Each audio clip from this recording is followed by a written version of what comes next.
Chapter 12. Isumboshi. Warmer. Storytelling. Your teacher will read you a familiar story. Use the following headings to discuss the story. When did the story happen? Who are the characters? Where did the story take place? What is the problem, complication? What is the ending, resolution? Vocabulary builder. Match the words with their Indonesian equivalents. Compare your work to your classmates. Couple, noun. Gift, noun. Raise, verb. Bully, verb. Respectable, adjective. Anchor, verb. Retainer, noun. Stab, verb. Worship, verb. Demon, noun. Pronunciation practice. Listen to your teacher reading the following words. Repeat after him/her. Couple. Gift. Raise. Bully. Respectable. Retainer. Stab. Worship. Demon. Reading comprehension. Task 1.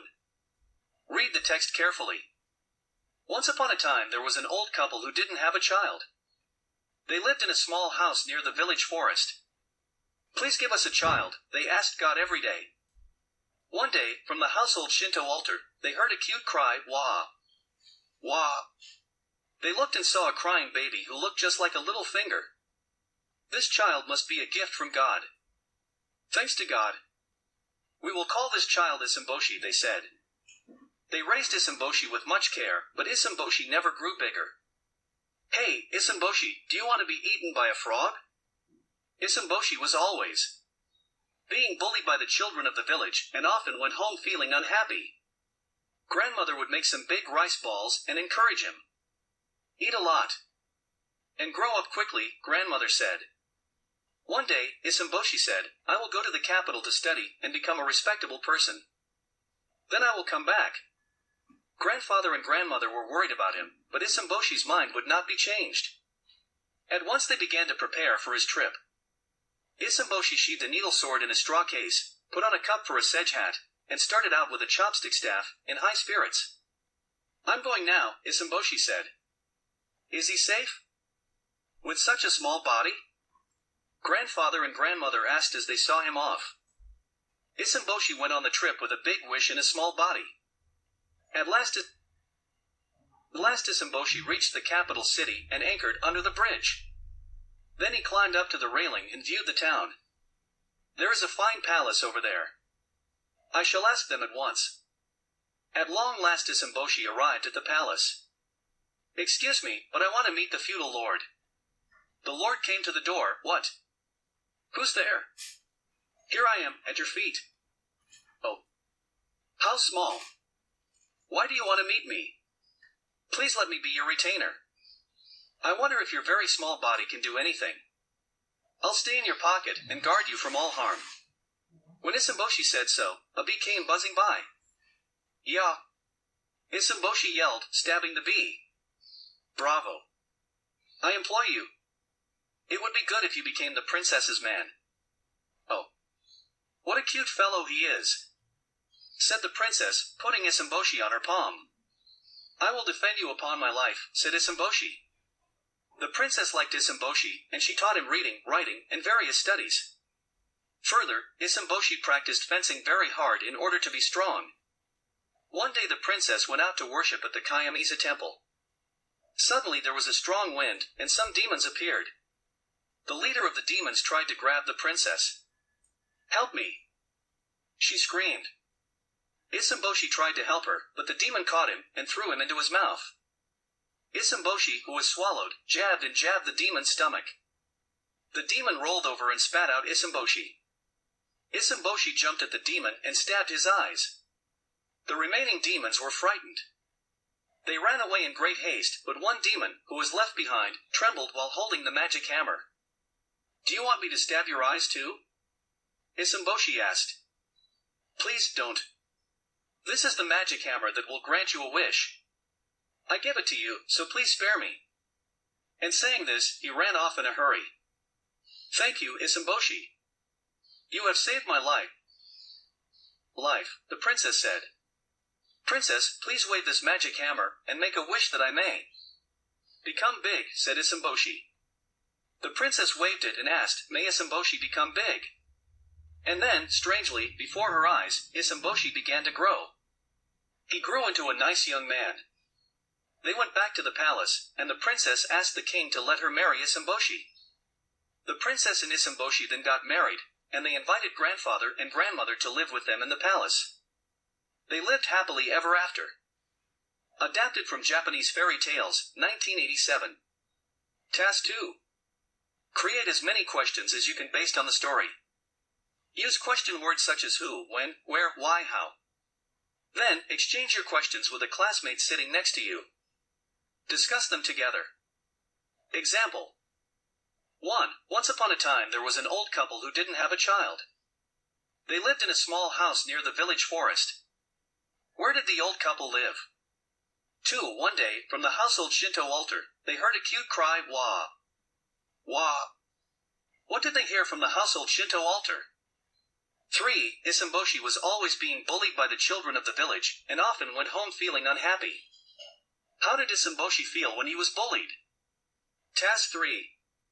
In the story Isomboshi there are words that describe the characters and the setting. Find them in the story and list them below. Characters. Isomboshi, small, etc. Grandparents, etc. Setting. House. Capital city, etc. Task 4. In the story there are also words that tell us what happened. These words are doing words, verbs. They tell us what the characters do. Thinking verbs are verbs that describe how the characters feel or what the characters think. Find the doing and thinking verbs in the story.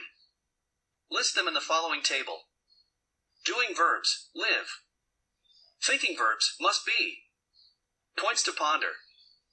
If you have a friend with disadvantaged physical or psychological conditions, would you not befriend with him/her? Would you laugh at him/her? What should you do? Why? Vocabulary exercise. Complete the following sentences using the words in the box. Couple, gift, raised. Bullying, respectable, anchor. Retainer, stabbed, worship, demon.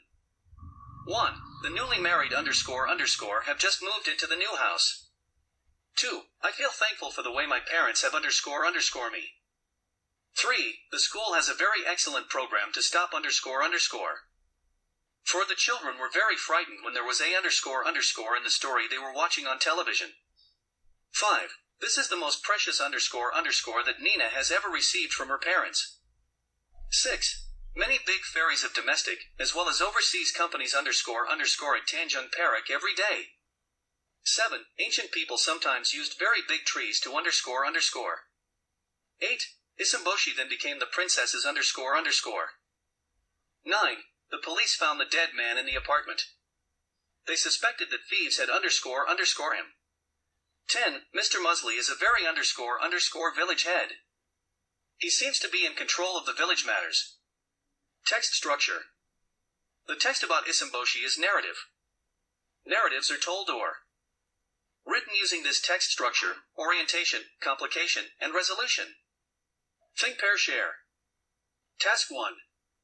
Individually, complete the following chart to find out the structure of the story about Isomboshi. Parts of the story. The beginning of the story, orientation. The problem in the story, complication. The ending of the story, resolution. Details. Who, when, where. Task 2. Work in pairs to discuss the result of your work in Task 1, and then share it with the class. Grammar review. Reported speech, indirect speech. Task 1.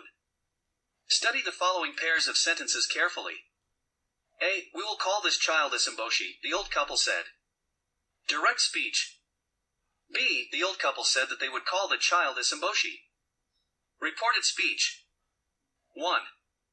A. Isomboshi told the grandparents, I will go to the capital to study. Direct speech. B. Isomboshi told the grandparents that he would go to the capital to study. Reported speech. 2. A.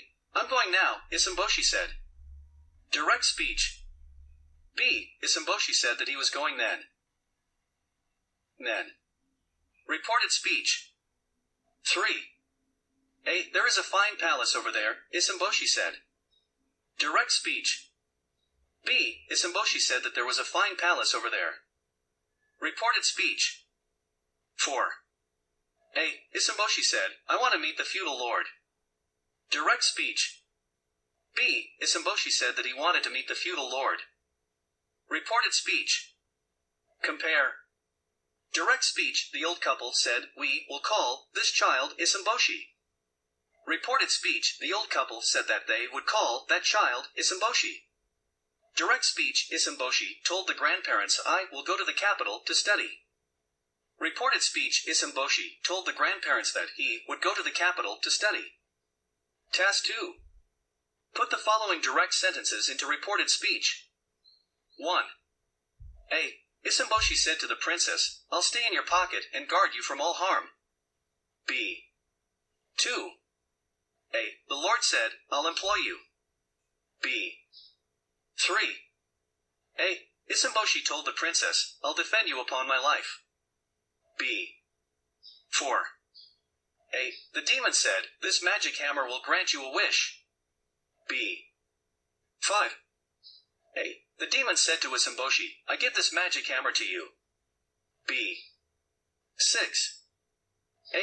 John said, I am feeling ill. B. 7. A. Bob told me, Dan works very hard. B. 8. A. Rihanna said, I don't have any brothers or sisters. B. 9. A. Faniel told me, Sarah has a very well-paid job. B. 10. A. Taika said, I don't like fish. B. 11. A. The manager said to Santi, I employ you. B. 12. A. The teacher told the students, you have to collect the assignment on November 10th. B. 13. A. Rudy said, my mother is leaving for Jakarta soon. B. 14. A. Sasha told Iman, you need to plan the program carefully. B. 15. A. Nardi said, the school is organizing a trip for the students of year 10 only. B. Speaking. Read the story about Isamboshi again. Talk with a partner about what you would do with the magic hammer if you were the princess. Why would you do so? Writing. Writing.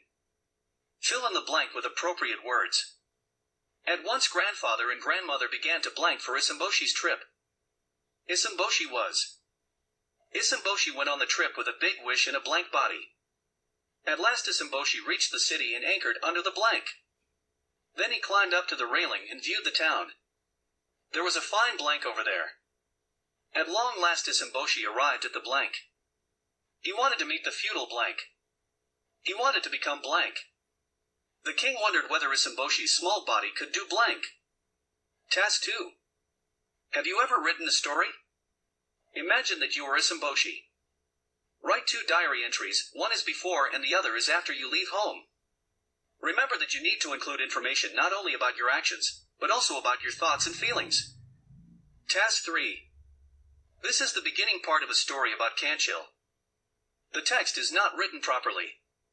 Edit the 15 words in the text, so that the story makes sense.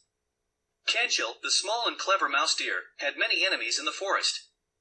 Fortunately, he was quick-witted, so that every time his life was threatened, he managed to escape.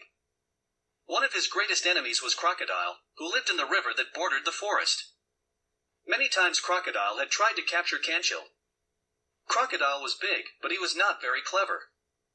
Kanchil was able to trick him every time. One day it was very hot.